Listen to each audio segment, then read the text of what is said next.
Welcome, friends, to another Economic Update, a weekly program devoted to the economic dimensions of our lives. Jobs, incomes, our own, debts, our children's, all of that. I'm your host, Richard Wolff.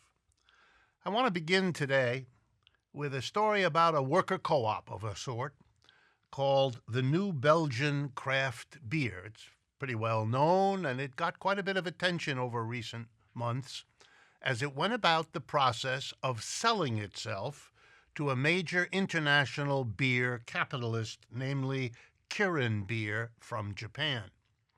And so some stories seem to imply that this was a symbol or a representative of co-ops not being viable or having to sell themselves out and give up their co-op strategy.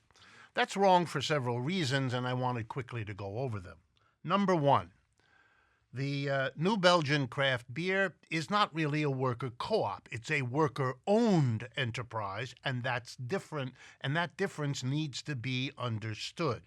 Worker-owned means that the shares in the company are owned by the workers in the company.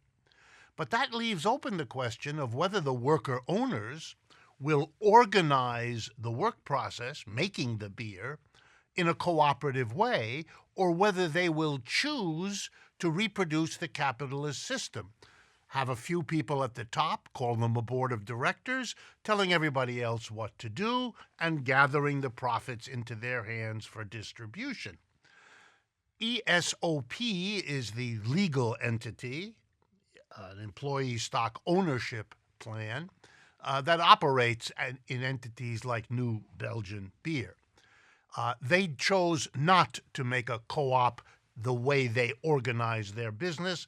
They left it as something workers owned. Not to make that unimportant, it is a very interesting step, worker ownership, that could be a step to a real co-op, but they didn't choose to make it. And as owners, they decided their best way forward would be to sell to Kirin Beer. Kirin Beer then will be the owner. There will no longer be workers owning anything. And so the step that could have been taken now won't be taken. That is a moment of sadness for folks like us. But be assured, there are many co-ops in the beer business who have taken the step not only to own the business, but to make it run as a co-op. In other words, to make all the decisions democratically, one worker, one vote, and not to have a board of directors to reproduce the very capitalism to which co-ops could and should be an alternative. The second economic update for today has to do with a report put out by the International Federation of Health Plans.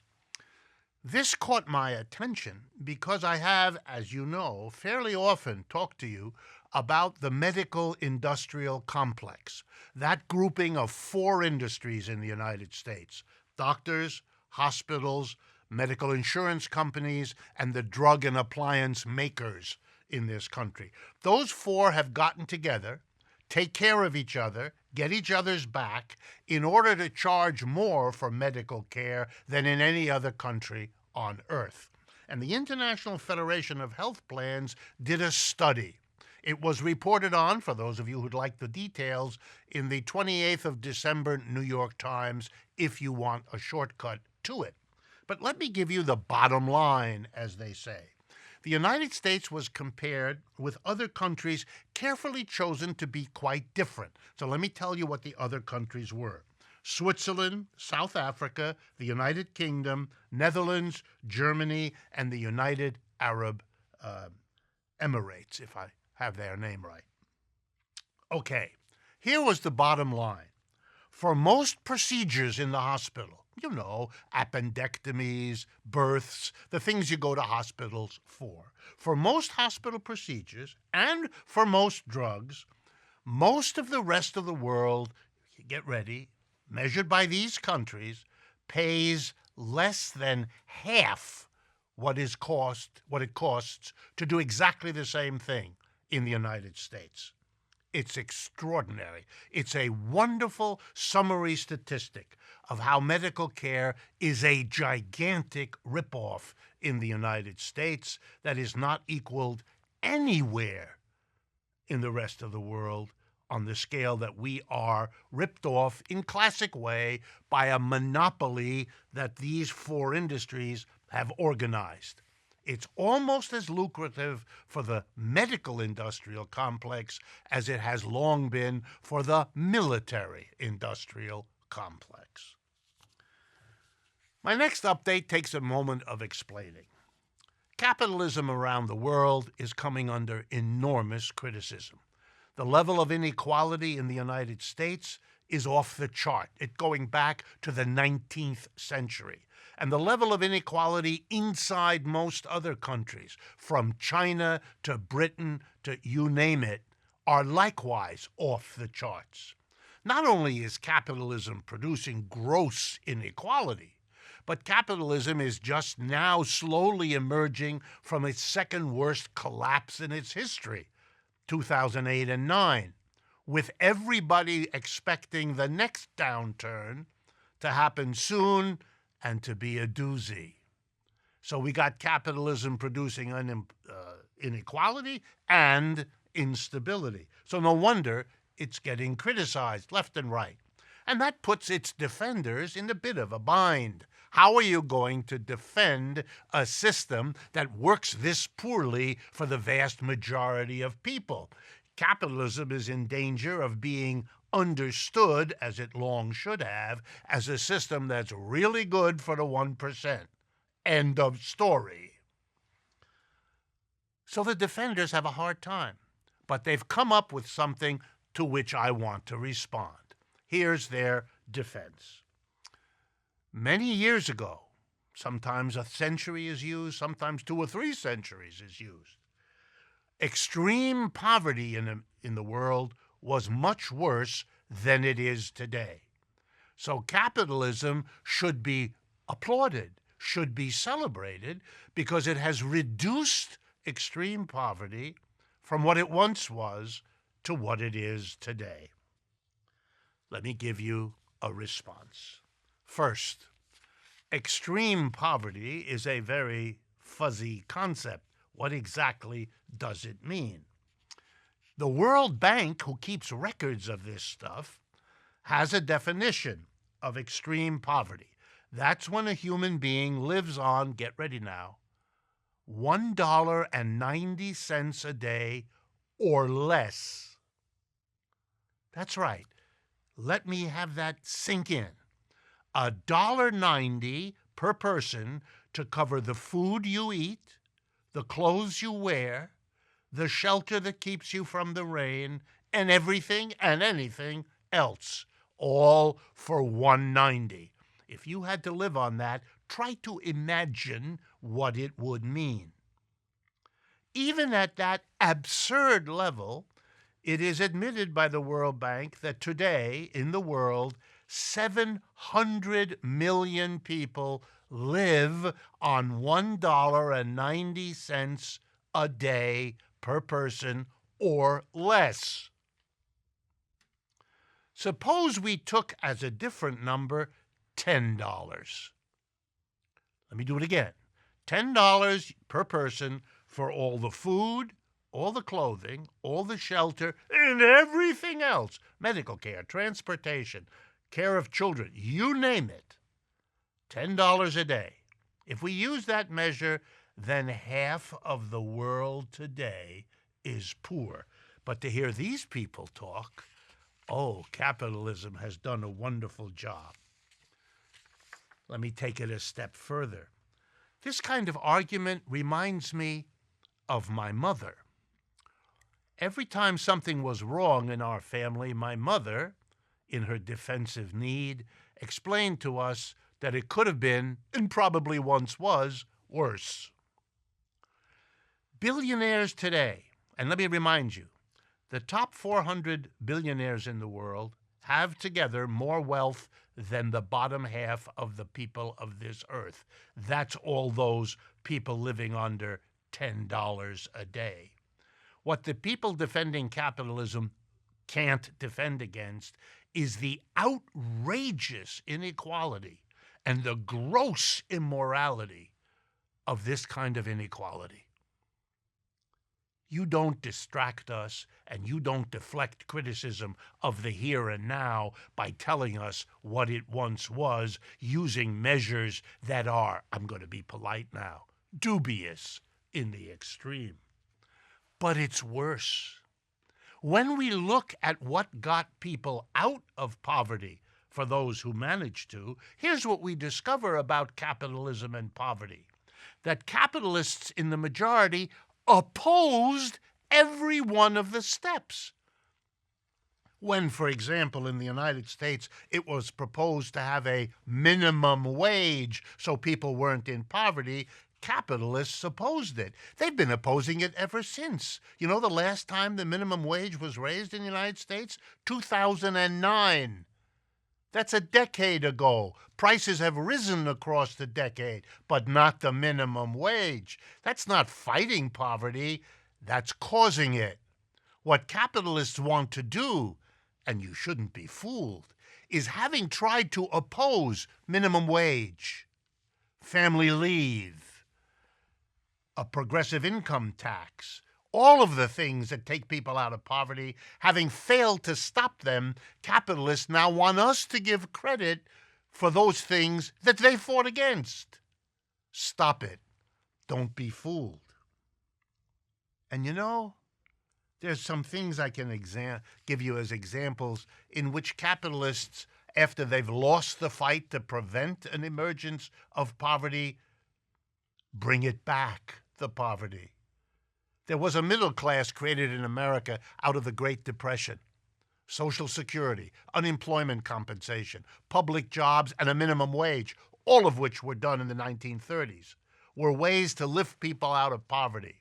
We don't have a public employment anymore. We've gutted Social Security, we've gutted unemployment, and we've gutted the minimum wage, which is why the middle class is disappearing, as every politician needs these days to say. That's an example not just of capitalism opposing the end of poverty, but bringing it back. Wow. Vast areas of rural America are simply being thrown under the bus in the last decades. That's an achievement of capitalism, too. It wasn't always that way. Detroit was once a thriving city, so was Cleveland, so were many others. It's capitalism that has laid them low. No, you don't defend capitalism by giving us some hustle about diminished poverty. Face the reality today. And this is the bottom line of bottom lines. We have a capitalism that has the capacity to alleviate poverty here and now, finally, and chooses not to do it. That is the most immoral act imaginable. There is no excuse, and looking backwards in history is a lame effort at doing so. And it leads me to be as much ashamed as anything else. Well, we've come to the end of the first half of today's economic update. This is the moment when we remind you, please, subscribe to our YouTube channel. It is an enormous help to Economic Update. Costs you nothing but a click of the mouse at the YouTube to add us to those that you support. Likewise, make use of our websites. They are ways for you to communicate with us by email and to follow us on Facebook, Twitter, and Instagram. And as always, our special thanks and our appreciation to a Patreon community that has rallied and supported us and make these programs possible. Thank you very much. Stay with us. We'll be right back with an important interview.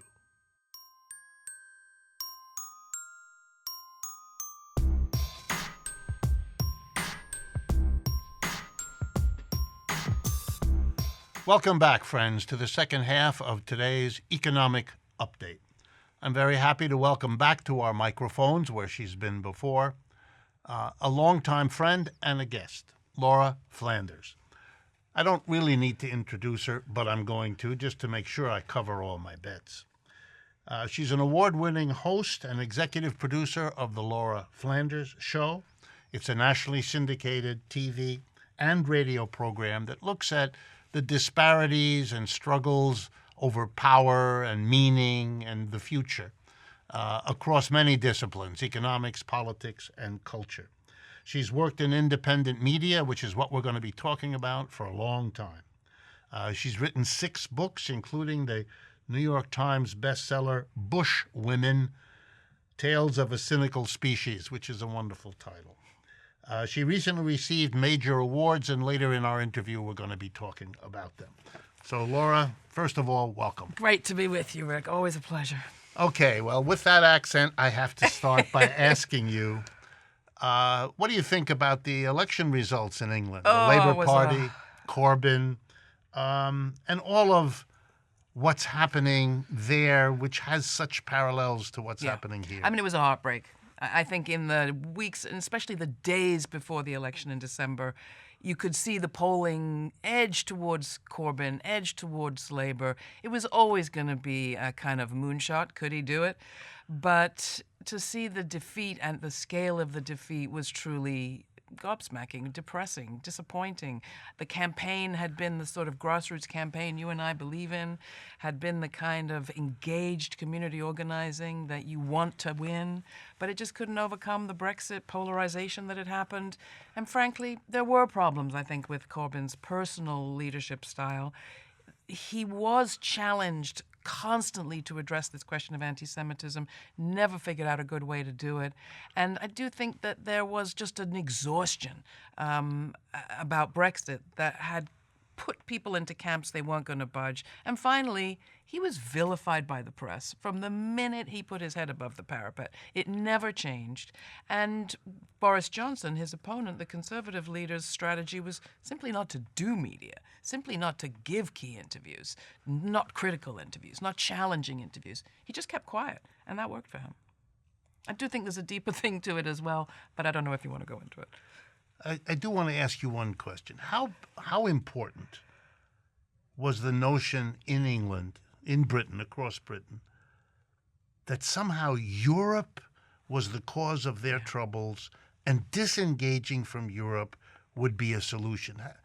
Was that able to become a profound shaper of the outcome? Well, don't forget, this has been the discourse from 3 years ago.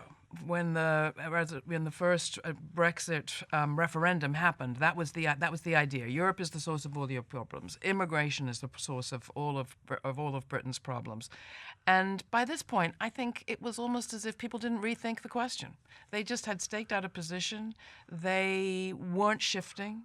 And to be honest, I think the kind of work, and this is what I was going to say before, the kind of ongoing political education work, the popular education work that unions used to do, that free schools used to do, that community organizations, even churches used to do, isn't happening.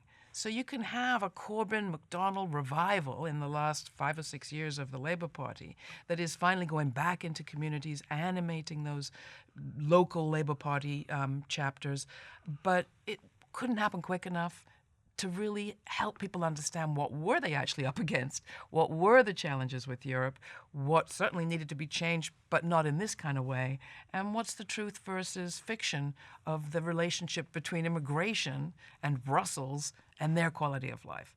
That's a job of education that takes a long time.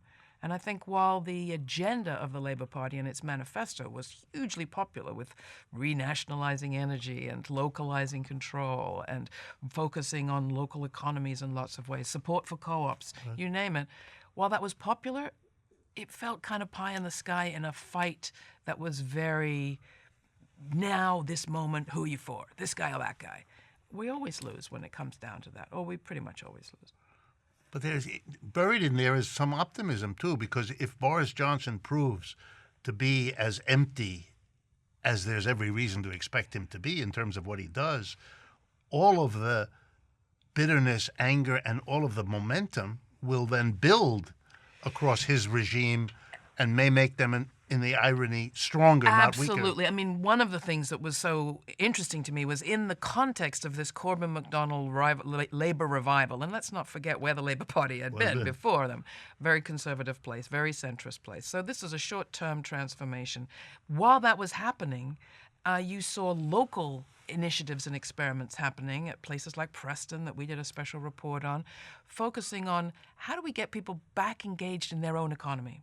How do we revive a sense of self-sustainability, not in an exclusionary Brexit kind of way, but in a how do we look after ourselves? How do we have a living, peaceful, sustainable economy in a good way at a local level? And they were experimenting with all sorts of stuff. So in a sense, this gives you a chance to experiment longer at the local level, try out some policies, some experiments, and then take national office when taking national office might have been premature. Who knows? And in the meantime, Rick, you've got what looks to me like a move towards the United Ireland, whether the Northern Irish loyalists, the ones who support themselves, their membership in the UK, like it or not. You got more nationalists elected in the north, the northern 6 counties, than ever before, a majority for the first time in 100 years.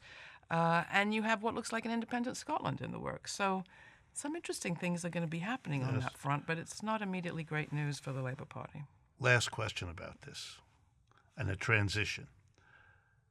Boris Johnson was unable in the explosion around Donald Trump's decision to assassinate a diplomat general from Iran. Johnson couldn't come up with anything. The image of the British poodle that has been developed since Thatcher and through Blair and so on. Corbyn didn't make a strong statement.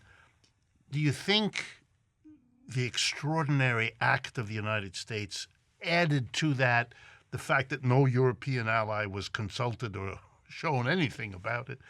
How does that play out in all of this? Well, I think that's got great resonance for us in the United States, where, I mean, certainly what you got in the UK is a stark contrast that I think will reflect well on the Labour Party and will influence, I hope, the Labour Party leadership elections. Because Corbyn, whatever you may think of his style on the doorstep, he has a long record of calling not just against war, but for building diplomatic relations and solutions to conflicts, first and foremost in the Middle East. That's where he's cut his teeth as the co-chair of the anti-war committee that emerged after the Gulf War. The contrast will be huge, and I do not think there's a majority in favor of what the U.S. what the president okayed this December and this January 2nd. And in the UK, I think Boris Johnson is going to be a horrible follower without the capacity to take his own direction on this, and it will reflect badly on him. It's very dangerous. Follow the transition.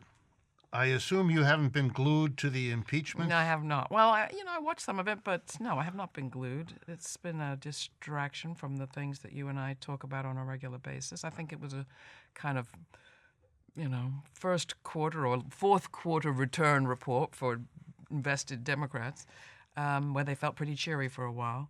But what's actually changed? Not a whole lot. Tell me the important thing that you've contributed most of your life to, an independent media. Do you have a sense here in the United States that the independent media, what you and I are in a way, is growing, has had an impact already, is likely to have an... How do you see what we're trying to do? God, I would love to know what you think about that, Rick. I mean, there are moments where I'm very optimistic. In lots of ways, there's never been a better time to tell your story. If your story is a different take from everybody else's. You can connect with your viewers and listeners online. You can get it funded through individual contributions and crowdsourcing. You can do a lot. But can you actually sustain operations that can compete with the megaphones of the so-called major media, the money media, as I call them? It's rough.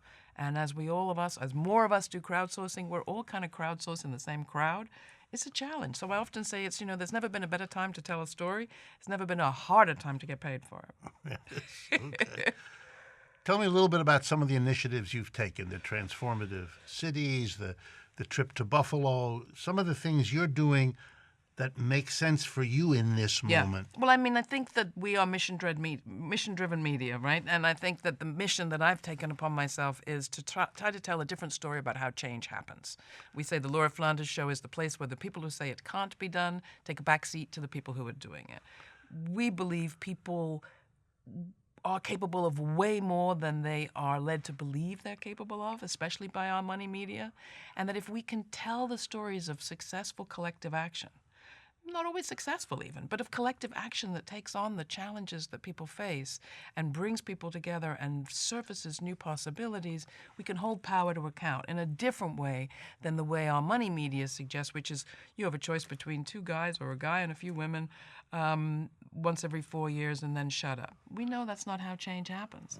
But the Transformative Cities project that I just came back from in Amsterdam is an effort to do something else, to hand out awards to organizations that make change at the city level, to tell stories of collective action that really makes a difference for communities and for people on the ground.